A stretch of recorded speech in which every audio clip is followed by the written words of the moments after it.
दोस्तों मैं हूं सन्मय प्रकाश और आप देख रहे हैं यूट्यूब चैनल सरकारी जॉब न्यूज़ और ये है weekly current affairs. Weekly current affairs में हम लोग पिछले एक सप्ताह के तमाम जो भी करंट अफेयर्स है, जो डेली के करंट अफेयर्स होते हैं उसमें तो काफ़ी डिटेल में बताया जाता है, यहाँ पर संक्षेप में उसको रिवाइज करने की कोशिश होती है। तो ये तो वीकली है, हालांकि ये 2 हफ्ते का, क्योंकि पिछले संडे को वीडियो नहीं आ पाया था, मैं बीमार था और तो दोनों को क्लब कर दिया मैंने। ठीक है, तो आप समझ लीजिए कि 2 सप्ताह का इंपॉर्टेंट करंट अफेयर्स है। तो शुरू करते हैं दोस्तों बिना देर के हुए। और हाँ, आपको बता दूं कि हम लोग इसमें अलग अलग कैटेगरी वाइज कंटेंट लेते हैं। ठीक है, तो सबसे पहले राजनीति, केंद्र राज्यों के फैसले हैं, उन सब से क्वेश्चन लेते हैं, फिर अलग अलग जो भी टॉपिक है सारे वो सब कवर करते चले जाएंगे। तो शुरू करते हैं दोस्तों और पहला क्वेश्चन लेते हैं। किस राज्य सरकार ने मुस्लिमों का 4% ओबीसी आरक्षण खत्म करने का फैसला लिया, खत्म कर दिया? आंसर होगा कर्नाटक। ठीक है, कर्नाटक में नौकरियों और शिक्षा में, एजुकेशन में जो आरक्षण मिलता था 4% स्पेशल ओबीसी के नाम पर, तो वो अब उन्हें नहीं मिलेगा और उनको अब क्या कर दिया गया है कि ईडब्ल्यूएस जो कैटेगरी है उसमें आरक्षण मिलेगा। एक और इम्पॉर्टेंट बात हुई है वहाँ पर कि कुछ कैटेगरी में आरक्षण को बढ़ाया गया है, जैसे वोक्का लिगा में को 4% से 6% किया गया और लिंगायत श्रेणी के लिए कोटा 5% से बढ़ाकर 7% कर दिया गया है। ठीक है, कर्नाटक की बात हो रही है वहाँ। चलिए अब आगे बढ़ते हैं, अगला क्वेश्चन लेते हैं। कर्नाटक सरकार ने राज्य में SC ST कैटेगरी का आरक्षण बढ़ाकर क्रमशः कितना कर दिया है, SC और ST का? आंसर का 17% और 7%। ठीक है, तो अनुसूचित जाति यानी शेड्यूल कास्ट, उनका आरक्षण था 15%, शिक्षा और नौकरी में उसको बढ़ाकर अब 17% कर दिया गया और अनुसूचित जनजाति यानी ST का आरक्षण 3% था, उसको बढ़ाकर 7% कर दिया गया है। ठीक है, और उसके कई हिस्से भी कर दिए गए हैं, अलग अलग शेड्यूल कास्ट के रिजर्वेशन को अलग अलग कई टुकड़ों में भी डिवाइड कर दिया गया वहाँ पर। ठीक है, तो कर्नाटक की बात हो रही है। वहाँ के मुख्यमंत्री कौन है? बसवराज बोमई। अगला क्वेश्चन, उत्तर प्रदेश में बीमार गोवंश के लिए कितने मोबाइल वेटनरी यूनिट को चीफ मिनिस्टर ने मार्च के आखिरी वक्त में लॉन्च किया है? आंसर होगा इसका 520। ठीक है, 520। तो यूपी सरकार क्या कर रही है, जो बीमार गोवंश है उसके इलाज के लिए ऑन कॉल डॉक्टर और टेलीमेडिसिन सर्विस की शुरुआत कर दी है। और ये जो योजना है वो केंद्र सरकार के पशुधन स्वास्थ्य एवं रोग नियंत्रण योजना, उसके तहत ये है। वेटनरी यूनिट पर सरकार ने, मतलब उत्तर प्रदेश सरकार ने 201 करोड़ रुपए खर्च किए हैं। ठीक है, टोल फ्री नंबर होगा, उसके जरिए अगर मतलब बुलाया जा सकता है अगर किसी गोवंश का एक्सीडेंट हुआ है या बीमार है तो उसके लिए। उत्तर प्रदेश की बात हो रही है, चीफ मिनिस्टर योगी आदित्यनाथ हैं और गवर्नर आनंदीबेन पटेल। राजधानी पता ही होगा आपको, लखनऊ है। चलिए आगे बढ़ते हैं। यहाँ पर मैं फटाफट कर रहा हूँ क्योंकि बहुत सारे क्वेश्चन हैं। ठीक है, वो भी 2 सप्ताह के। अगला क्वेश्चन होगा, किस राज्य की विधानसभा ने मीडिया कर्मियों की सुरक्षा के लिए विधेयक पारित किया? आंसर होगा छत्तीसगढ़। ये जो बिल है वो पत्रकारों और मास मीडिया से संबंधित जितने भी समाचार संग्रह करता हैं, फ्रीलांसर हैं, इंटर्न हैं, ट्रेनी हैं, उन सब का रजिस्ट्रेशन वहाँ पर करना होगा और ये है कि उसके जरिए सुरक्षा दी जाए वहाँ पर। चीफ मिनिस्टर वहाँ के कौन है छत्तीसगढ़ के? वो है भूपेश बघेल। गवर्नर विश्वाभूषण हरिचंदन और राजधानी है रायपुर। चलिए अब आगे बढ़ते हैं और अगला टॉपिक है नियुक्ति, अपॉइंटमेंट से रिलेटेड जो भी पिछले 2 सप्ताह में हुआ है वो सब आपको बताने जा रहा हूँ। क्वेश्चन होगा, फिक्की लेडीज ऑर्गेनाइजेशन यानी FLO की 40वीं अध्यक्ष कौन बनी है? आंसर होगा सुधा शिव कुमार। ठीक है, पेशे से वकील हैं, इन्वेस्टमेंट बैंकर हैं। तो फिक्की का ही एक एक्सटर्नल ऑर्गेनाइजेशन है ये लेडीज ऑर्गेनाइजेशन। ठीक है, अगला क्वेश्चन, बिहार खादी हस्तशिल्प और हैंडलूम का ब्रांड एम्बेसडर किससे बनाया गया है? आंसर होगा मैथिली ठाकुर। मुझे लगता है नाम आपने जाना हो, पहले से जानते होंगे। उभरती हुई लोक कलाकार हैं वो। ठीक है, बिहार की बात हो रही है। मुख्यमंत्री नीतीश कुमार और गवर्नर कौन है? राजेंद्र विश्वनाथ अर्लेकर। अगला क्वेश्चन, एसोचैम यानी भारतीय वाणिज्य और उद्योग संघ, उसके नए अध्यक्ष कौन बने हैं? आंसर होगा इसका अजय सिंह। वो कौन है? स्पाइस जेट के CEO हैं। ओके, अजय सिंह। तो उनको एसोचैम का नया अध्यक्ष बनाया गया है। एसोचैम की स्थापना हुई थी 1920 में और मुख्यालय है न्यू दिल्ली में। अब बात करेंगे इकोनॉमिक जो भी एक्टिविटीज़ हुई हैं उन सब से रिलेटेड, ठीक है। तो अगला क्वेश्चन होगा, अमेरिका के सिलिकॉन वैली बैंक को किसने खरीदा? आपको पता होगा कि सिलिकॉन वैली बैंक जो है वो बैंकरप्ट हो गया था और बुरी हालत हो गई थी, तो उसको खरीदा है। इसका आंसर होगा फर्स्ट सिटीजन बैंक ने। कौन? फर्स्ट सिटीजन बैंक ने। चलिए आगे बढ़ते हैं, अगला क्वेश्चन लेते हैं। उससे पहले बताऊं कि जो भी आप देख रहे हैं ना वीडियो, उसका PDF अवेलेबल है। कहाँ पर है? सरकारी जॉब न्यूज़ का जो ऐप है उस पर। जिन लोगों ने मेंबरशिप लिया हुआ है वो डाउनलोड कर सकते हैं उसे। और मेंबरशिप बहुत मामूली सी रकम है, इसके जरिए PDF मिलता है पिछले 1 साल का, और अगले 1 साल तक PDF मिलते हैं तरह तरह के, वीकली, मंथली, क्वार्टरली, ईयरली। इसके अलावा मॉक टेस्ट होता है, डेली मॉक टेस्ट है, वीकली मॉक टेस्ट है, मंथली मॉक टेस्ट है करंट अफेयर्स का। इसके अलावा टेस्ट सीरीज़ है तमाम एग्जामिनेशन के लिए, चाहे वो MTS हो, चाहे वो CGL का जो नोटिफिकेशन आया उसका भी टेस्ट सीरीज़ है, UPSC, BPSC, UPPSC, तमाम एग्जामिनेशन, SSC सबके अवेलेबल हैं। तो डिस्क्रिप्शन चेक कर लेना, वहाँ पर मेंबरशिप का बारे में पूरा लिंक वगैरह अवेलेबल है। बहुत मामूली सी रकम है, डिस्काउंट भी चल रहा है अभी। अगला क्वेश्चन, NPCI ने 2000 रुपये से ज़्यादा के किस तरह के UPI पेमेंट पर या कहें ट्रांजेक्शन पर 1.1% तक का इंटरचेंज फीस लागू किया है। आंसर होगा इसका प्रीपेड पेमेंट इंस्ट्रूमेंट यानी PPI, ठीक है। NPCI फुल फॉर्म क्या होगा उसका? National payments corporation of India. तो UPI को ऑपरेट करने वाली जो संस्था है वो NPCI है, तो उसी ने ये सर्कुलर जारी किया है। तो इसका मतलब क्या हुआ प्रीपेड पेमेंट इंस्ट्रूमेंट का? मतलब कि अगर आप वॉलेट से कोई पेमेंट कर रहे हैं अपने दूसरे को, तो उसमें 1.1% तक का इंटरचेंज फीस लगेगा। लेकिन अगर account to account UPI transaction कर रहे हैं, आजकल ज़्यादातर लोग यही करते हैं कि अपने UPI को बैंक से कनेक्ट रखते हैं और वो ट्रांजैक्शन करते हैं, चाहे पेटीएम हो, फ़ोनपे हो या गूगल पे हो, तो सीधे अकाउंट से ही ट्रांजैक्शन होता है, तो उसमें ये चार्ज नहीं लगेगा। महत्वपूर्ण बात। चलिए आगे बढ़ते हैं।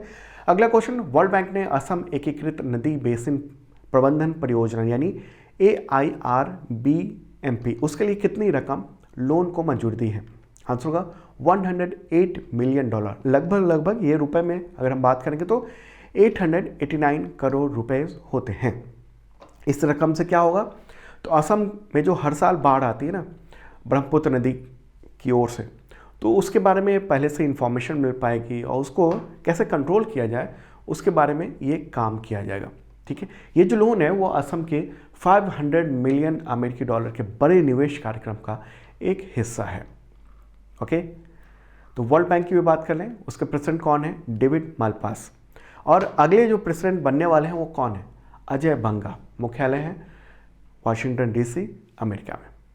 अगला क्वेश्चन, EPFO ने कर्मचारी भविष्य निधि प्रोविडेंट फंड, तो उस पर वित्त वर्ष 2022-23 के लिए कितना प्रतिशत ब्याज तय किया है? आंसर होगा 8.15%। कर्मचारी भविष्य निधि संगठन यानी EPFO, तो उसी ने ये तय किया है 8.15% ब्याज मिलेगा जो भी जमा है उस पर। अगला क्वेश्चन, भारत ने किस अफ्रीकी देश के साथ व्यापार में अपनी मुद्राओं के उपयोग का समझौता किया है? कौन सा अफ्रीकी देश है अभी हाल ही में किया? आंसर होगा तंजानिया, ठीक है। तंजानिया कहाँ है एक बार मैप में भी देख लेते हैं। अफ्रीका में, प्यारा भारत रहा हमारा, और अफ्रीका चलते हैं, ठीक है। और यहाँ पर आपको तंजानिया ये वाला हिस्सा आपको दिखेगा रेड कलर में, ठीक है, ये है तंजानिया। मतलब ये हुआ कि अब भारत और तंजानिया के बीच में ट्रेड जो है ना वो डॉलर से नहीं होगा, रुपए से होगा। भारत अपनी जो मुद्रा है रुपी उसमें ट्रेड कर सकेगा और तंजानिया जो है ना उसकी जो मुद्रा है तंजानियन शिलिंग, तो वो उससे ट्रेड कर सकेगा। और उसके लिए वोस्टुर अकाउंट खोलने पड़ेंगे दोनों देशों को अपने अपने बैंकों में। ओके, आगे बढ़ते हैं। अगला क्वेश्चन, किस सरकारी बैंक ने रूस के प्रोजेक्ट में अपनी हिस्सेदारी SBI को बेच दी है? तो इसका आंसर होगा केनरा बैंक, ठीक है। और ये किसकी ज्वाइंट हिस्सेदारी बेची गई है? तो commercial Indo bank LCC, short में CIBL कहेंगे, तो उसमें हिस्सेदारी थी, उसको SBI को बेच दी है। तो मतलब कि SBI के पास पूरी हिस्सेदारी आ गई है। ये रूस में खोला गया था कमर्शियल इंडो बैंक LCC, तो अब उसको कौन संचालित करेगा? तो उसको SBI करेगा। अब बात करते हैं डिफेंस से रिलेटेड जो इंपॉर्टेंट टॉपिक्स हैं, मतलब इंपॉर्टेंट क्वेश्चंस हैं उन सब पे, एक सप्ताह या 2 सप्ताह के पिछले। ओके, तो क्वेश्चन होगा, रक्षा मंत्रालय ने इंडियन आर्मी के पहले सैटेलाइट को डेवलप करने के लिए किस कंपनी के साथ एग्रीमेंट किया? आंसर होगा NSIL यानी न्यू स्पेस इंडिया लिमिटेड। ठीक है, तो अब इंडियन आर्मी का अपना कम्युनिकेशन सैटेलाइट होगा जो बहुत ही मजबूत होगा, और इसके लिए 2963 करोड़ रुपीस का एग्रीमेंट किया गया है। ओके, डिफेंस मिनिस्ट्री ने किया है। किसके साथ किया है? तो न्यू स्पेस इंडिया लिमिटेड के साथ। ये क्या है? तो ये इसरो का एक कमर्शियल आर्म है। तो जो भी इसरो अगर कोई कमर्शियल काम करती है तो इसी कंपनी के जरिए करती है। तो इंडियन आर्मी को ये सैटेलाइट 2026 तक मिलने की उम्मीद है। ठीक है, देखिए इससे पहले एयरफोर्स और नेवी को उसके पास अपने सैटेलाइट हैं, लेकिन आर्मी के पास नहीं था। तो आर्मी को सैटेलाइट का यूज़ करने के लिए एयरफोर्स पर डिपेंडेंट होना पड़ता था, लेकिन अब उसके पास, आर्मी के पास खुद का अपना सैटेलाइट होगा। उससे क्या होगा? देखिए आगे आने वाले वक्त में क्या है ना कि सैटेलाइट के जरिए ही युद्ध होने वाला है, क्योंकि अभी जो हम लोग देख रहे हैं रूस और यूक्रेन के बीच में युद्ध चल रहा है, उसमें सैटेलाइट की बड़ी भूमिका है। क्योंकि रूस ने क्या किया, यूक्रेन के सारे कम्युनिकेशन सिस्टम को बंद कर दिया था। तो अभी यूक्रेन में जो कम्युनिकेशन सिस्टम है वो सब सैटेलाइट बेस्ड है। यूक्रेन में जो सेना मुख्यालय है वो अपने सैनिकों से जो कम्युनिकेट कर रहा है वो सैटेलाइट के जरिए कम्युनिकेट कर रहा है, उसकी वजह से वो लड़ पा रहा है, वरना रूस उसको बर्बाद कर देता अब तक। तो इसलिए ये महत्वपूर्ण है। अगला क्वेश्चन, भारतीय सेना की किस बख्तरबंद रेजिमेंट को प्रेसिडेंट स्टैंडर्ड से सम्मानित किया गया? ये एक अवार्ड है। आंसर होगा 49 आर्मर्ड रेजिमेंट। क्या है? 49 आर्मर्ड रेजिमेंट। तो ये कहाँ पर है? तो राजस्थान के श्री गंगानगर जिले में सूरतगढ़ सैन्य स्टेशन है, तो वहीं पर, तो वहाँ ये अवार्ड दिया गया। तो राष्ट्रपति की ओर से भारत के सेना प्रमुख जनरल मनोज पांडे ने ये सम्मान दिया है 49 आर्मर्ड रेजिमेंट को। आर्मर्ड रेजिमेंट को हिंदी में क्या कहते हैं? बख्तरबंद रेजिमेंट कहते हैं। ठीक है, चलिए अब आगे बढ़ते हैं। अगला क्वेश्चन नेवल एक्सरसाइज है ये कोंकण 2023। तो वो भारत और किस देश की नौसेना के बीच में हुआ है? आंसर होगा यूनाइटेड किंगडम। ठीक है, तो कोंकण ये एक्सरसाइज है, ये 2 साल पे आयोजित किया जाता है और ये मार्च के आखिरी में ये आयोजित किया गया है। ठीक है, और इसमें इंडियन नेवी की ओर से मिसाइल गाइडेड फ्रिगेट INS त्रिशूल ने हिस्सा लिया। इंडियन नेवी के चीफ कौन है? Admiral R Harikumar. अब दोस्तों सैन्य अभ्यास से रिलेटेड कुछ और भी क्वेश्चन है, वो भी देख लेते हैं। ठीक है, एक टॉपिक तो पहले ही डिफेंस में ही चला गया था। चलिए, मल्टीनेशनल एक्सरसाइज है कोबरा वॉरियर, तो उसमें भारत के किस फाइटर एयरक्राफ्ट ने पार्टिसिपेट किया? आंसर होगा मिराज 2000। ये कहाँ पर आयोजित किया गया है? कोबरा वॉरियर एक्सरसाइज तो यूनाइटेड किंगडम में आयोजित किया गया, और इसमें इंडिया, UK, फिनलैंड, स्वीडन, दक्षिण अफ्रीका, सऊदी अरब, अमेरिका, सिंगापुर, इन सब के एयरफोर्स ने पार्टिसिपेट किया। 2 साल पर यह आयोजित किया जाता है, और यूनाइटेड किंगडम का सबसे बड़ा ये एयर एक्सरसाइज। ठीक है, तो यहाँ बात कर लें इंडियन एयरफोर्स के चीफ कौन है? Air chief marshal VR Chaudhari. अगला क्वेश्चन लेते हैं, किन सशस्त्र बलों के बीच वायु प्रहार अभ्यास मार्च 2023 में किया गया? आंसर होगा एयरफोर्स और आर्मी। तो दोनों ने LAC के पास में, मतलब वहाँ जो तनाव चल रहा है ना LAC पर इंडिया और चाइना के बीच में, तो उसको ध्यान में रखते हुए ये किया गया है ईस्टर्न रीजन में, पूर्वी क्षेत्र में ये आयोजन किया गया है। ओके, उद्देश्य यही था कि अगर कोई ऐसी स्थिति आती है युद्ध की तो उसके लिए सेना और एयरफोर्स दोनों के बीच में तालमेल बेहतर बना रहे। ठीक है, आगे बढ़ते हैं और अब इवेंट से रिलेटेड जो भी घटनाएं प्रमुख इंपॉर्टेंट हुई हैं, जो इवेंट हुए हैं, उन सब से रिलेटेड क्वेश्चन। तो क्वेश्चन होगा, देश के पहले अर्बन ट्रांसपोर्ट रोपवे का निर्माण किस शहर में शुरू हुआ जिसका शिलान्यास प्राइम मिनिस्टर नरेंद्र मोदी ने किया? आंसर होगा वाराणसी में। ठीक है, वाराणसी में ये आयोजित किया गया है ये इवेंट, और ये क्या हुआ, वहाँ पर भारत का पहला अर्बन पब्लिक ट्रांसपोर्ट रोपवे का शिलान्यास हुआ है। ठीक है, रोपवे देश में कई जगहों पे है, लेकिन अर्बन ट्रांसपोर्ट के तौर पर नहीं है। ठीक है, पहाड़ों के लिए है कि आप जा सकते हैं एक पहाड़ से दूसरे पहाड़, या पहाड़ की ऊंचाई पर जा सकते हैं, लेकिन ट्रांसपोर्ट के लिए शहर में कोई ऐसा नहीं था। तो ये आप देख भी रहे हैं, इसकी लंबाई है 3.8 किलोमीटर होगी वाराणसी कैंट से काशी विश्वनाथ मंदिर के बीच में। लागत है 644.49 करोड़ रुपए। सड़क से इसकी ऊंचाई होगी 50 मीटर। निर्माण में 2 साल लगेगा। ओके, तो चलिए अब आगे बढ़ते हैं, अगला क्वेश्चन लेते हैं। G20 chief scientist advisor round table, उसकी पहली बैठक किस शहर में हुई? आंसर होगा रामनगर। ठीक है, ये उत्तराखंड में। ओके, मीटिंग की अध्यक्षता किसने की है? तो केंद्र सरकार के chief scientific officer Ajay Kumar Sood ने इसकी अध्यक्षता की है। ठीक है, अगला क्वेश्चन, G20 व्यापार और निवेश कार्य समूह की पहली बैठक किस शहर में हुई? आंसर होगा मुंबई में। ठीक है, मुंबई में इसको आयोजित किया गया। अगला क्वेश्चन लेते हैं, एनजीटी ने रामसर स्थल की सुरक्षा में विफल रहने पर किस राज्य सरकार पर 10 करोड़ रुपए का जुर्माना लगाया? आंसर होगा केरल पर नेशनल ग्रीन ट्रिब्यूनल ने ये आदेश दिया है, 10 करोड़ रुपए का जुर्माना। दरअसल ये जो जुर्माना है ना, वो केरल के वेम्बनाड झील में जो प्रदूषण हो रहा है उसको रोकने में सरकार विफल हुई है, उसकी वजह से लगाया गया है। ठीक है, और इसको 2022 में वेम्बनाड झील को रामसर स्थल साइट में लिस्ट में शामिल किया गया था। ये केरल की बड़ी झील है। ठीक है, तो देश में अगर हम बात करेंगे रामसर स्थल कितने हैं, तो 75 रामसर स्थल हैं। ठीक है, रामसर स्थल क्यों कहते हैं? रामसर जो है ना, वो ईरान का एक शहर है, और वहीं पर एक कन्वेंशन हुआ था वेटलैंड्स पर। कब हुआ था? 1971 में। तो उसी में सिग्नेचर किए थे कि वेटलैंड को कैसे बचाया जाए और उसकी लिस्ट हो पूरी दुनिया की, तो इसलिए रामसर स्थल कहा जाता है। ठीक है, तो देश में 75 रामसर स्थल हैं। कौन कौन हैं? पूरी लिस्ट भी मेरे बगल में आप देख रहे हैं, तो वो सब PDF में दिया हुआ है, या फिर आप स्क्रीनशॉट ले लें, या PDF जो वीकली है, जिन लोगों ने मेंबरशिप लिया हुआ है वो तुरंत जाइए डाउनलोड कर लीजिए, आपके लिए है। अब स्पोर्ट्स से रिलेटेड इंपॉर्टेंट कंटेंट देखते हैं। क्वेश्चन होगा, केंद्र सरकार ने किस तरह के ऑनलाइन गेम्स पर प्रतिबंध लगाने की एडवाइजरी जारी की है? आंसर होगा सट्टेबाजी। किसने ये नोटिफिकेशन जारी किया है?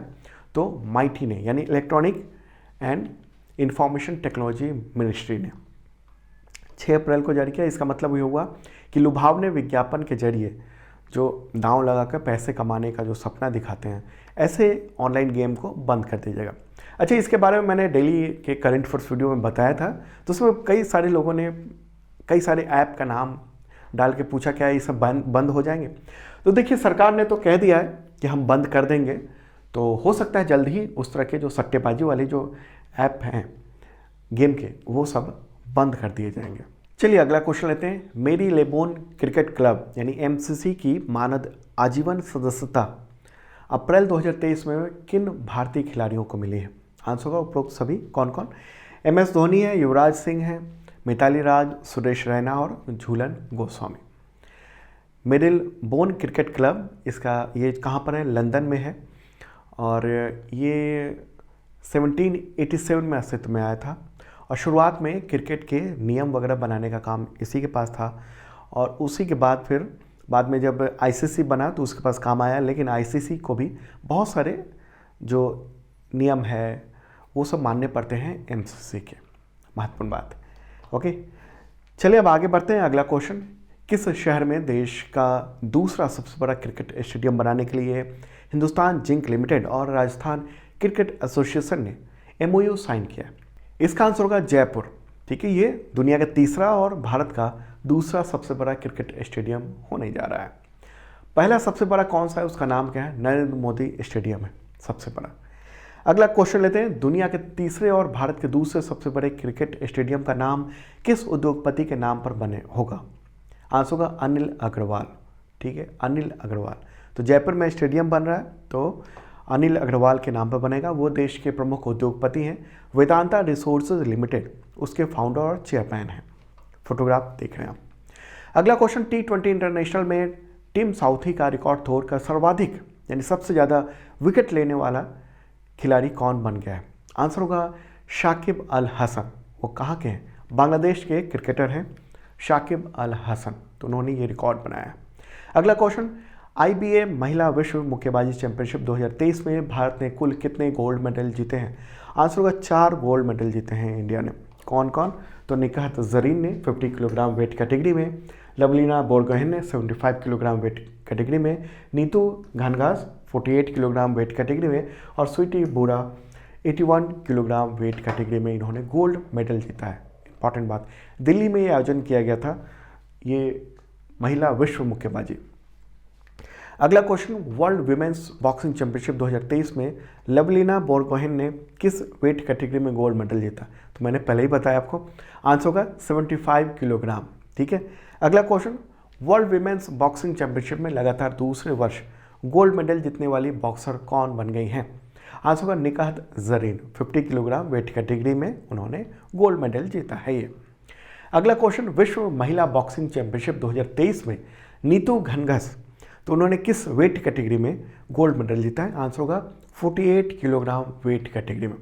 अच्छा, आप में से कई लोग पूछ सकते हैं कि ये वेट कैटेगरी क्या होता है, किस भार वर्ग में?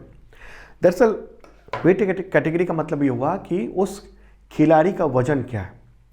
तो वो जो खिलाड़ी है, वो जो खेलेंगी, तो वो दूसरे जितने खिलाड़ी हैं उन सबका वेट उतना ही होगा, तो वो कैटेगरी हुआ। ओके। अगला क्वेश्चन लेते हैं, वर्ल्ड महिला बॉक्सिंग चैंपियनशिप 2023 में स्वीटी बुरा ने किस वेट कैटेगरी में गोल्ड मेडल जीत लिया है? तो ये है 81 किलोग्राम वेट कैटेगरी। ठीक है। आगे बढ़ते हैं। अगला क्वेश्चन, विमेंस प्रीमियर लीग यानी WPL 2023 की पहली चैंपियन टीम कौन बन गई है? आंसर होगा मुंबई इंडियंस। ठीक है, मुंबई इंडियंस ये चैंपियन बन गई है। किसको हराया उन्होंने? मुंबई इंडियंस ने तो दिल्ली कैपिटल्स को हराया है। मुंबई इंडियंस की कप्तान कौन है? हरमनप्रीत कौर। ठीक है, और उसमें कई सारे खिताब भी मिले हैं। कौन कौन से खिताब? तो player of the match final का अवार्ड मिला है नेटली सीवर मुंबई इंडियंस से, catch of the season Harmanpreet Singh Mumbai Indians की कप्तान, most valuable player Hayley Matthews Mumbai Indians से, emerging player Yastika Bhatia Mumbai Indians से, और ऑरेंज कैप मिला है मेग लेनिंग को दिल्ली कैपिटल से। ओके। अगला question, Saudi Arab grand prix 2023 का विजेता कौन बन गया है? आंसर होगा सेर्जियो पेरेज। ठीक है, सेर्जियो पेरेज मैक्सिकन रेसर हैं, कार ड्राइवर हैं। अब बात अवार्ड से रिलेटेड इंपॉर्टेंट जो क्वेश्चंस हैं उन सब पर चर्चा करते हैं। क्वेश्चन होगा, जम्मू कश्मीर का वन्य जीव संरक्षण पुरस्कार किसे मिला? आंसर होगा आलिया मीर को मिला। लेफ्टिनेंट गवर्नर है वहाँ पर, उपराज्यपाल मनोज सिन्हा, उन्होंने ये अवार्ड दिया है। अगला क्वेश्चन, किस IPS ऑफिसर ने गेटवे ऑफ इंडिया से एलिफेंटा केव्स तक तैरकर एक नया रिकॉर्ड बनाया? आंसर होगा कृष्ण प्रकाश। क्या नाम है? कृष्ण प्रकाश। उन्होंने ये तैराकी की है 16.2 किलोमीटर यानी 16.2 किलोमीटर तैराकी की 5 घंटे 26 मिनट में, और ऐसा करने वाले वो पहले व्यक्ति बने हैं। अगला क्वेश्चन, केरल का सर्वोच्च सम्मान है केरल ज्योति, पहली बार किसे मिला? आंसर होगा MT वासुदेव नायर। ठीक है, क्या नाम है? MT वासुदेव नायर। ये केरल का सर्वोच्च अवार्ड है, और जिनको मिला है अवार्ड वो मलयालम भाषा के विख्यात साहित्यकार हैं, ज्ञानपीठ पुरस्कार विजेता रहे हैं वो। तो वहाँ पर और भी कई अवार्ड दिए गए हैं, जैसे एक तो केरल ज्योति हो गया, वो MT वासुदेव नायर को मिला है। केरल प्रभा अवार्ड भी मिला है एक्टर मामूटी, पूर्व सिविल सर्विस अधिकारी T माधव मेनन और लेखक आमचेरी NN पिल्लई को मिला। इसके अलावा केरल श्री अवार्ड भी दिए गए। तो केरल, वहाँ के मुख्यमंत्री कौन है? P विजयन, गवर्नर आरिफ मोहम्मद खान, और राजधानी है तिरुवनंतपुरम। अगला क्वेश्चन, गणित के क्षेत्र में सम्मान एबल अवार्ड 2023, उसके विजेता का नाम बताएं? आंसर होगा लुइस कैफरेली। लुइस कैफरेली वो टेक्सास यूनिवर्सिटी के प्रोफेसर हैं, तो मैथमेटिक्स में उनके योगदान के लिए ये अवार्ड दिया गया है। अब इंडेक्स यानी सूचकांक से related important questions. Orton capital के पासपोर्ट इंडेक्स 2023 में भारत की व्यक्तिगत पासपोर्ट रैंकिंग बताएं। व्यक्तिगत की बात हो रही है, आंसर होगा 144। ठीक है, आप यहाँ पर ध्यान रखना कि ग्लोबल पासपोर्ट पावर इंडेक्स और हेनली पासपोर्ट इंडेक्स जो है ना, वो दोनों में फ़र्क है। हेनली पासपोर्ट इंडेक्स की जो जनवरी में रिपोर्ट आई थी पहली तिमाही की, उसमें रैंक थी 85। ठीक है, लेकिन ये ग्लोबल पासपोर्ट पावर इंडेक्स है, तो उसकी जो व्यक्तिगत पासपोर्ट रैंकिंग है वो है 144। ठीक है, महत्वपूर्ण बात ये रही। और अगर हम देखेंगे कि उसमें व्यक्तिगत में कौन सा देश किस पोजीशन पे है टॉप में, नंबर 1 यूएई है, सेकंड पे स्वीडन, थर्ड पे जर्मनी, फोर्थ पे फिनलैंड, फिफ्थ पे लग्जमबर्ग है। इंडिया 144 स्थान है इंडिया का। और अब विज्ञान और रिसर्च, साइंस एंड टेक्नोलॉजी, इन सब से रिलेटेड क्वेश्चन। दोस्तों पसंद आ रहा हो लाइक बटन दबाना मत भूलना। एक लाइक दबाने में बहुत ज़्यादा टाइम नहीं लगता है। ठीक है, और शेयर कर दीजिएगा। जिन लोगों ने सब्सक्राइब नहीं किया ज़रूर कर लें रेगुलर वीडियो देखने के लिए। अब बेल आइकन दबाएंगे तो नोटिफिकेशन आपको मिलेगा। क्वेश्चन होगा, देश का पहला क्वांटम कंप्यूटिंग आधारित टेलीकॉम नेटवर्क लिंक कहाँ पर शुरू हुआ है? आंसर होगा दिल्ली में। ठीक है, क्वांटम कंप्यूटिंग आधारित ये टेलीकॉम नेटवर्क है। और किसने इसे डेवलप किया है? तो सी डॉट। ओके, कहाँ पर? दिल्ली में। तो सीजीओ कॉम्प्लेक्स में स्थित संचार भवन और राष्ट्रीय सूचना विज्ञान केंद्र ऑफिस, उन दोनों के बीच में। और उद्घाटन किसने किया? तो टेलीकॉम मिनिस्टर अश्विनी वैष्णव ने किया है। ठीक है, अगला क्वेश्चन लेते हैं। भारतीय कृषि अनुसंधान परिषद यानी ICAR, तो उसने ईल मछली की नई प्रजाति किस राज्य में खोजी है? आंसर होगा तमिलनाडु। ठीक है, तमिलनाडु में ये खोजी गई है। अगला क्वेश्चन, इसरो ने ब्रिटिश कंपनी OneWeb के 36 सैटेलाइट को भारत के शक्तिशाली रॉकेट से लॉन्च किया। तो इस रॉकेट का नाम बताएं। सबसे शक्तिशाली रॉकेट क्या है? आंसर होगा LVM। ठीक है, क्या ना? LVM-3। ओके, तो इसरो ने ब्रिटिश कंपनी OneWeb के 36 सैटेलाइट को एक साथ लॉन्च किया है। और ये जो सैटेलाइट है ना, उसके जरिए क्या होगा? उसके जरिए पूरी दुनिया में सैटेलाइट से इंटरनेट प्रोवाइड किया जाएगा, वो प्लानिंग है। इसरो की बात कर लें, स्थापना कब हुई थी? 1969 में। चेयरमैन कौन है? S सोमनाथ। अब कुछ लोगों के इंपॉर्टेंट लोगों के डेथ्स हुई हैं, तो उस पर क्वेश्चन। मशहूर कॉमेडी एक्टर इनोसेंट का निधन हो गया 23 मार्च 2023 को। तो वे किस भाषाई फिल्मों में प्रसिद्ध थे? आंसर होगा मलयाली, केरल की जो प्रचलित भाषा है वहाँ पर वो। और उनको किंग ऑफ ह्यूमर भी कहा जाता था। अगला क्वेश्चन, प्रदीप सरकार का निधन हो गया 24 मार्च 2023 को। तो वे इनमें से क्या थे? आंसर होगा फिल्म निर्देशक थे, फिल्म डायरेक्टर। उनकी सफल फिल्मों में जैसे परिणीता, मर्दानी, ये सब फिल्में थी। अब बात योजना से रिलेटेड जो इंपॉर्टेंट स्कीम है राज्य और केंद्र की, उससे रिलेटेड क्वेश्चन। केंद्र सरकार ने 1000 शहरों को 3 स्टार कचरा मुक्त शहर बनाने का लक्ष्य क्या तय किया? आंसर होगा अक्टूबर 2024। ठीक है, तो केंद्रीय शहरी आवास और कार्य मंत्री हैं हरदीप सिंह पुरी। तो उन्होंने स्वच्छोत्सव के दौरान ये ऐलान किया है कि अक्टूबर 2024 तक 1000 शहरों को 3 स्टार कचरा मुक्त शहर बना दिया जाएगा। अब आगे बढ़ते हैं, अगला क्वेश्चन लेते हैं। केंद्र सरकार ने कितने राज्यों में 1400 किलोमीटर की अरावली ग्रीन वॉल प्रोजेक्ट शुरू किए? आंसर होगा 4, गुजरात, राजस्थान, हरियाणा और दिल्ली। इसमें क्या होगा? अरावली पर्वत श्रृंखला जो है उसके तरफ 5 किलोमीटर की हरियाली विकसित की जाएगी, 5 किलोमीटर चौड़ाई में। और ये जो है ना, वो यहाँ से और यहाँ तक, ये मैप में देख रहे हैं ये। और ये भी सवाल हो सकता है कि ये जो प्रोजेक्ट है ना, वो दुनिया के किस प्रोजेक्ट को ध्यान में रख कर किया गया है? तो अफ्रीका का जो the great green wall project है, उसको देखते हुए। अगला क्वेश्चन, सागर मंथन डैशबोर्ड किस केंद्रीय मंत्रालय की पहल है? आंसर होगा बंदरगाह, नौवहन और जल मार्ग। ठीक है, तो उसके मंत्री हैं केंद्रीय बंदरगाह, नौवहन और जल मार्ग के सर्बानंद सोनोवाल। तो उन्होंने मार्च में इस डैशबोर्ड को शुरू किया है। इसके जरिए क्या होगा? तो जो समुद्री परिवहन है ना, ट्रांसपोर्टेशन है, उन सब की निगरानी की जाएगी, रियल टाइम निगरानी होगी। अगला question, prime minister Narendra Modi ने call before you dig app को लॉन्च किया। तो इसका मकसद क्या है? आंसर होगा डी यानी ए और बी। खुदाई के दौरान भूमिगत जो केबल है इसके अलावा पाइपलाइन को सुरक्षित रखना, कॉल बिफोर यू डिग मतलब सड़क खोदने से पहले फ़ोन करो। ओके, उद्देश्य ये है कि ऑप्टिकल फाइबर, टेलीफोन केबल, बिजली केबल, पानी, गैस की पाइपलाइन, इन सब को जो नुकसान होता है ना खुदाई से, तो उसके बारे में पहले ही पता चल जाए और उस नुकसान को रोका जाए। इम्पॉर्टेंट बात यह है कि 37 लाख किलोमीटर का ऑप्टिकल फाइबर देश भर में बिछा हुआ है और कहीं अगर किसी कंपनी ने खुदाई की, वो कट गया तो बहुत नुकसान होता है। 3000 करोड़ रुपए का सालाना नुकसान होता है। ठीक है, और टेलीकॉम के जो वायर है ना 10 लाख बार हर साल कट जाते हैं, तो ये रोकने के लिए ये कदम उठाया गया। अगला क्वेश्चन, उत्तराखंड के मुख्यमंत्री ने किस शहर में खेल विश्वविद्यालय स्थापित करने की घोषणा की है? आंसर क्या होगा इसका? आंसर है हल्द्वानी।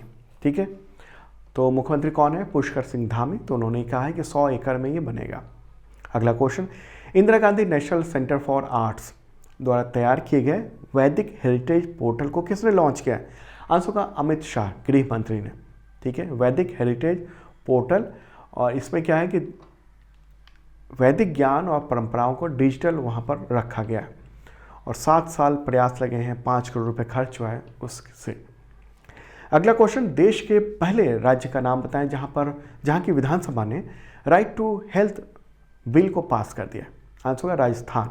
ऐसा पहला राज्य बन गया है। स्वास्थ्य का अधिकार विधेयक पारित होने वाला। इसका तहत क्या होगा कि इमरजेंसी में सरकारी और प्राइवेट हॉस्पिटल के जो डॉक्टर हैं वो फ्री में इलाज करेंगे और उनको पैसा तो मिलेगा, लेकिन उसके लिए अलग से फंड होगा। हालांकि इसको लेकर वहाँ विरोध भी हुए, डॉक्टर्स ने कहा कि ये गलत है, ऐसा नहीं होना चाहिए, लेकिन सरकार ने उसकी बहुत सारी बातें मानी हैं, तो वो विवाद भी अब खत्म हुआ। अब इंटरनेशनल ऑर्गेनाइजेशन से रिलेटेड जो भी इंपॉर्टेंट क्वेश्चन है वो देख लेते हैं। क्वेश्चन होगा, सैन्य गठबंधन नाटो, उसका 31वां सदस्य कौन बन गया है? आंसर होगा फिनलैंड। ठीक है, फिनलैंड बन गया है नया मेंबर। कहाँ है फिनलैंड? एक बार वो भी देख लेते हैं। तो ये रहा प्यारा भारत हमारा। और अब चलते हैं यूरोपीय देशों की ओर। तो वहीं है फिनलैंड। फिनलैंड कहाँ है? यहाँ पर देख रहे हैं आप, ये वाला जो हिस्सा है ना, ये है फिनलैंड। इधर वाला हिस्सा ये नॉर्वे है, स्वीडन है, और ये है रहा फिनलैंड। और इधर ये जो दूसरी तरफ देखना ना, ये वाला जो हिस्सा है वो है क्या? वो है रशिया। ठीक है, तो फिनलैंड को प्रॉब्लम थी कि यूक्रेन पर जिस तरीके से हमला किया रूस ने, ऐसे ही कहीं फिनलैंड पर न कर दे, इसलिए ये नेटो के में शामिल हो गया है। ठीक है, तो अब 31 मेंबर हो गए हैं नेटो के। नेटो का फुल फॉर्म क्या है? North Atlantic Treaty Organization. Okay, चलिए अब आगे बढ़ते हैं और इसके बारे में मैंने डिटेल डेली का जो वीडियो है उसमें दिया हुआ है। अगला क्वेश्चन, शंघाई सहयोग संगठन यानी एससीओ का संवाद साझेदार, कम्युनिकेशन पार्टनर किस देश को बनाया गया है मार्च 2023 में, मार्च के आखिरी में? आंसर होगा सऊदी अरब। तो वह बन गया है। ओके, और अगर हम देखेंगे कि एससीओ का मेंबर कौन कौन से हैं, तो ये है member China, India, Kazakhstan, Kyrgyzstan, Pakistan, Russia, Tajikistan, Uzbekistan. Observer country है अफगानिस्तान, बेलारूस, ईरान और मंगोलिया। और डायलॉग पार्टनर वो जैसे अभी कौन बना है? अभी है सऊदी अरब, नया बना है। तो इसके कई सारे पहले से भी हैं, जैसे Armenia, Azerbaijan, Cambodia, Egypt, Nepal, Qatar, Sri Lanka, Turkey. Okay, चलिए अब आगे बढ़ते हैं, अगला क्वेश्चन लेते हैं। हाँ, उससे पहले चूँकि सऊदी अरब बन गया है नया डायलॉग पार्टनर, तो वहाँ की राजधानी क्या है? रियाद। मुद्रा क्या है? Saudi riyal. किंग कौन है? सुल्तान। तो सलमान बिन अब्दुल अजीज़। प्राइम मिनिस्टर मोहम्मद बिन सलमान। अगला क्वेश्चन, किस देश को ब्रिक्स न्यू डेवलपमेंट बैंक यानी एनडीबी का नया मेंबर बनाया गया? यहाँ पर ब्रिक्स का मेंबर नहीं बनाया गया, आप ध्यान रखिएगा, BRICS New Development Bank. Answer होगा इजिप्ट। ठीक है, तो ये नोटिफिकेशन जारी हो गया है, तो इजिप्ट जो है वो भी अब मेंबर बन गया है न्यू डेवलपमेंट बैंक। इसमें ब्रिक्स देशों ने स्थापित किया था इसे 2014 में। ब्रिक्स के मेंबर कौन कौन है? ब्राज़ील, रूस, इंडिया, चाइना और दक्षिण अफ्रीका। लेकिन ये जो बैंक है ना, उसमें और कई देशों को भी शामिल किया गया। तो कौन कौन से देश इसके मेंबर हैं? तो Bangladesh, Brazil, China, Egypt, India, Russia, south Africa, United Arab अमीरात और उरुग्वे। ठीक है, और ये सब है, ठीक है। मिस्र यानी इजिप्ट भी अब नया बन गया है। इजिप्ट कहाँ पर है, एक बार मैप के थ्रू भी देख ले। वहाँ के राष्ट्रपति हैं अब्दुल फतेह अल सीसी। तो प्यारा भारत है, और इजिप्ट जो है ना वो इस जगह पर आप देख रहे हैं। ओके, तो ये अफ्रीका इधर का हिस्सा हो गया, इधर मिडिल ईस्ट हो गया, और ये इजिप्ट है यहाँ। राष्ट्रपति अब्दुल फतेह अल सीसी, राजधानी क्या है, काहिरा, और वहाँ की करेंसी क्या है, इजिप्शियन पाउंड। अगला क्वेश्चन, भारत में इंटरनेशनल टेलीकम्युनिकेशन यूनियन का रीजनल ऑफिस कहाँ पर खोला गया? आंसर होगा न्यू दिल्ली में। प्रधानमंत्री नरेंद्र मोदी ने इसका उद्घाटन किया है, ठीक है। न्यू दिल्ली में, महरौली में ये खोला गया। अगला question, BRICS New Development Bank की नई प्रमुख कौन बन गई है? आंसर होगा डिल्मा रोसेफ। क्या नाम है? डिल्मा रोसेफ। वो ब्राज़ील की पूर्व राष्ट्रपति हैं। अब विदेश से रिलेटेड क्वेश्चन देखते हैं। इससे पहले हम लोग जो इंटरनेशनल ऑर्गेनाइजेशन है उसको देख रहे थे। अब फॉरेन से रिलेटेड जो इम्पोर्टेंट गतिविधि हुई है वो क्वेश्चन, और आप देख रहे हैं वीकली करंट अफेयर्स। तो क्वेश्चन क्या होगा, भूटान के राजा का नाम बताएं जो अप्रैल 2023 में भारत की यात्रा पर पहुंचे। आंसर होगा जिग्मे वांगचुक। क्या नाम है? जिग्मे वांगचुक। वो इंडिया आए और बहुत सारी बातचीत हुई है दोनों देशों के संबंध को बेहतर करने के रूप में। भूटान कहाँ पर है? पड़ोसी देश है, यहाँ रहा भूटान, ठीक है। और भूटान से हमारे कौन कौन से राज्य की सीमा लगती है? राज्य में कौन कौन से हो गया? इधर सिक्किम हो गया, ये पश्चिम बंगाल, असम, और ये अरुणाचल प्रदेश। आगे बढ़ते हैं। अगला क्वेश्चन, यूएई के नए उपराष्ट्रपति कौन बने हैं? आंसर होगा शेख मसूर बिन जायद अल नहयान, ठीक है। आगे बढ़ते हैं। अगला क्वेश्चन, रूस से खतरे को लेकर किन देशों ने अपने एयर डिफेंस को इंटीग्रेट करने का समझौता किया है? इसका आंसर होगा डी, यानी नॉर्वे, स्वीडन, फिनलैंड और डेनमार्क, ठीक है। तो मैप में भी दिखा देते हैं आपको कहाँ पर है। इससे पहले भी मैंने बोला था, आपको दिखाया था। तो यूरोप में है, और यूरोप में यहाँ देखिए 4 देशों ने तय किया है कि एयरफोर्स को आपस में मिला लेंगे, ठीक है। तो एक तो नॉर्वे हो गया, स्वीडन हो गया, इधर यहाँ रहा फिनलैंड, और है डेनमार्क। तो इन चारों देशों ने ये तय किया है क्योंकि रूस से उन सबको खतरा महसूस हो रहा है। ओके, आगे बढ़ते हैं। अगला क्वेश्चन, इजराइल में किस विधेयक के विरोध में देश भर की जनता सड़कों पे आ गई जिसके बाद सरकार को झुकना पड़ा है? आंसर का न्यायिक सुधार। न्यायिक सुधार को लेकर वहाँ बहुत प्रदर्शन हुए। जुडिशियल रिफॉर्म बिल था, उससे क्या हो रहा था कि सुप्रीम कोर्ट से, मतलब सुप्रीम कोर्ट के बहुत सारे अधिकार को वहाँ कतर दिए गए थे अधिकार। तो उसके वजह से विरोध हुआ, और फिर वहाँ जो प्रधानमंत्री हैं बेंजामिन नेतन्याहू, तो उन्होंने इस बिल को वापस लेने का ऐलान कर दिया है, ठीक है। तो जब भी जनता सड़कों पे आती है तो बड़ी बड़ी सरकारें हिल जाती हैं। इजराइल की बात कर रहे हैं, वहाँ के राष्ट्रपति कौन है? Isaac Herzog. Prime minister Benjamin Netanyahu, राजधानी यरूशलेम, मुद्रा है इजरायली न्यू शेकेल। तो दोस्तों अब जीआई टैग से रिलेटेड क्वेश्चंस देखते हैं। अब जीआई टैग बचा है, इसके अलावा दिवस बचेगा। ओके, तो जीआई टैग में 33 क्वेश्चन है। आपको पता होगा, मैंने पिछले वीडियो में बताया था, डेली के करंट अफेयर्स वीडियो में, कि 33 प्रोडक्ट को अभी हाल ही में जीआई टैग दिया गया है। और जीआई टैग से रिलेटेड क्वेश्चंस एग्जामिनेशन में बहुत ही आते हैं, ठीक है। तो शुरू करते हैं दोस्तों जीआई टैग से रिलेटेड। और हाँ, जिन लोगों ने अभी तक भी सब्सक्राइब नहीं किया तो ज़रूर दबा दो बटन भाई साहब, एक बटन दबाना होता है। क्वेश्चन होगा, बिहार के किस जिले में उत्पादन होने वाले सुगंधित मरचा चावल या कहें मिर्चा चावल, उसको जीआई टैग मिला है? आंसर होगा पश्चिम चंपारण, ठीक है। पश्चिम चंपारण में ये होता है। अगला क्वेश्चन, किस राज्य के बनारसी पान को जीआई टैग मिला है? सबको पता होगा आंसर, उत्तर प्रदेश, ठीक है। तो वाराणसी के 4 उत्पादों को, 4 प्रोडक्ट को इस बार जियोग्राफिकल इंडिकेशन टैग मिला है, जीआई टैग मिल गया है। तो उसमें ये बनारसी पान भी शामिल है। अगला क्वेश्चन, किस राज्य के बनारस लंगड़ा आम को जीआई टैग मिला है? पता ही है सबको आंसर, नाम से ही पता चल जा रहा है, उत्तर प्रदेश, ठीक है। अगला क्वेश्चन, उत्तर प्रदेश के किस जिले के रामनगर भंटा यानी बैगन, उसे जीआई टैग मिला है? आंसर होगा वाराणसी, ठीक है। वाराणसी में ये रामनगर का सफ़ेद भंटा ये बैगन है, वो चोखे के लिए बहुत मशहूर है।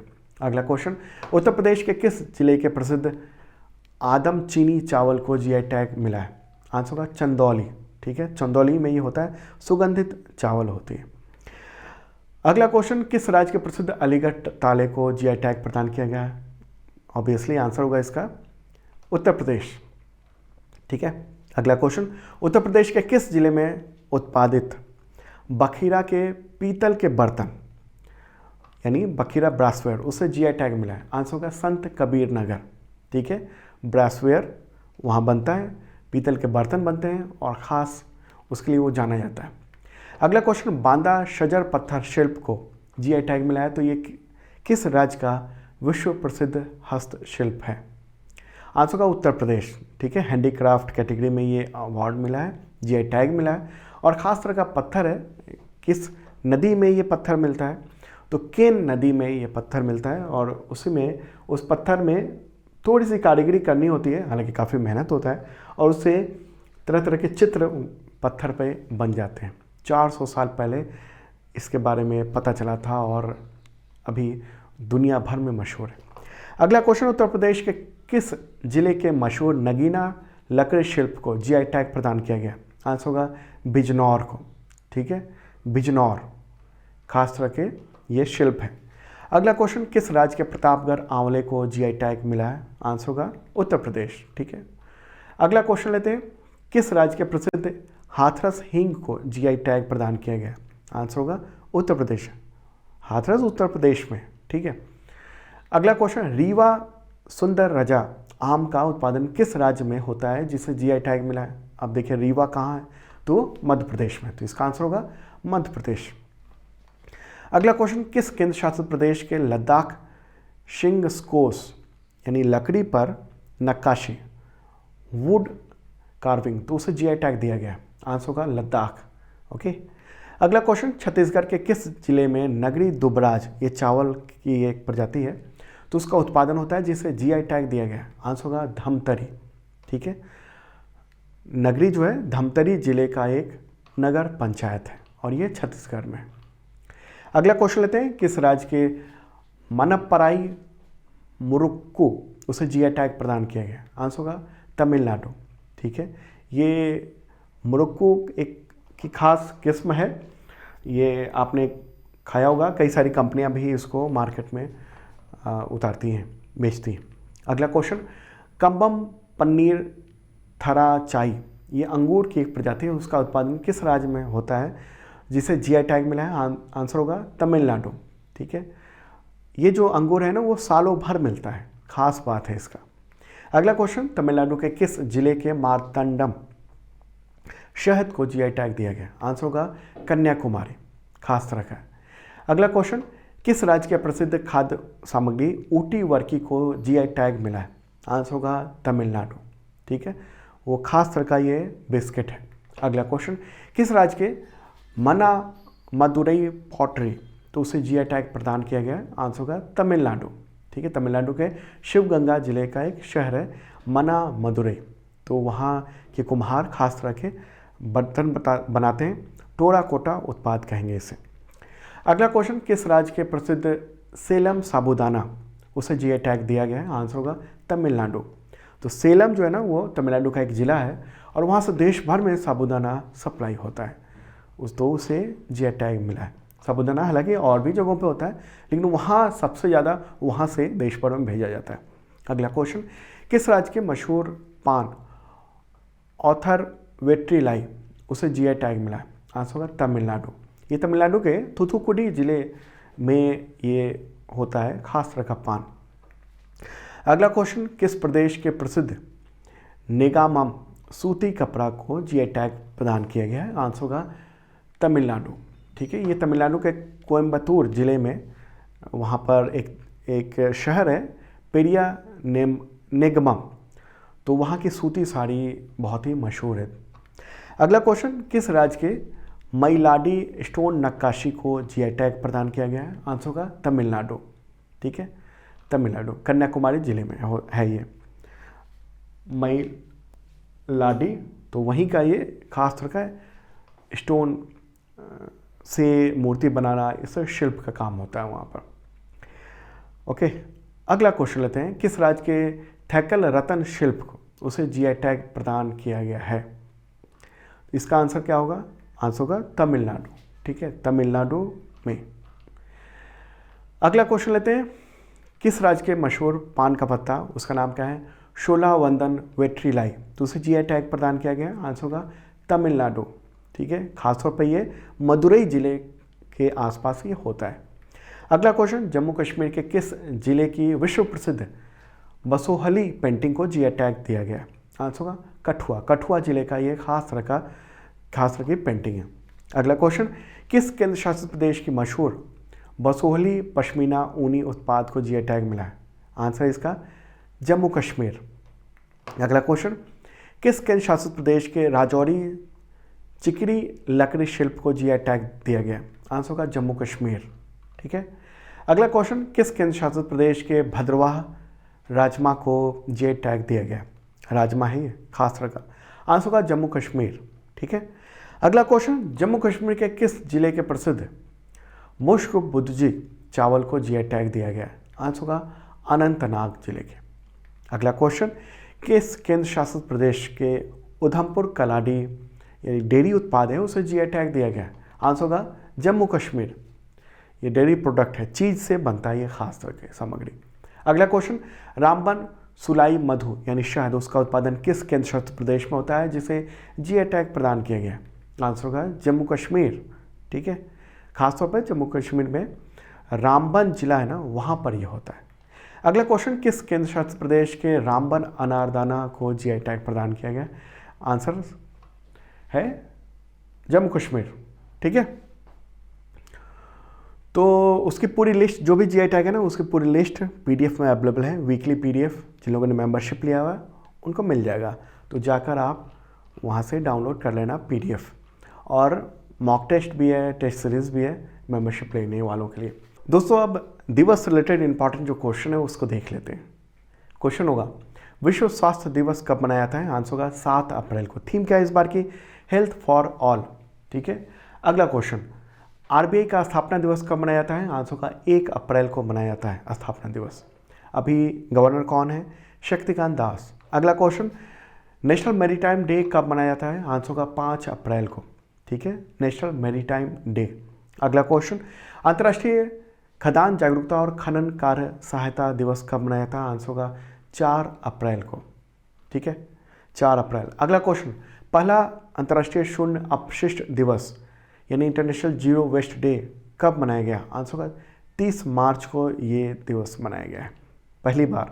ठीक है, तो 2023 से शुरू हुआ है, तय हुआ था पिछले साल ही। अगला क्वेश्चन, मूर्ख दिवस यानी अप्रैल फूल डे कब मनाया जाता है? आंसर होगा 1 अप्रैल को।